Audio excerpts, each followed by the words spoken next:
Syederalun kebutuhan bahan pokok di Pasar Lambaru, Aceh Besar mengalami penurunan di pekan keempat bulan Agustus 2022. Untuk saat ini, harga cabai rawit mengalami penurunan berkisar Rp30.000 hingga Rp40.000 per kilogram.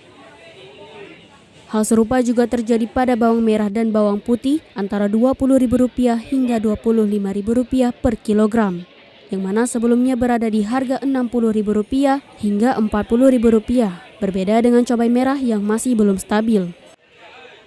Meski sempat turun, harga cabai merah kembali naik seharga Rp80.000 per kilogram.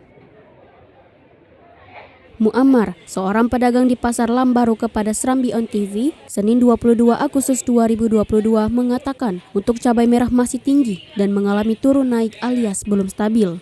Seperti diketahui, harga sebelumnya sebesar Rp100.000 turun menjadi Rp50.000 dan kembali naik mencapai Rp80.000. Dari Banda Aceh, Anissa Zahra, Serambi On TV.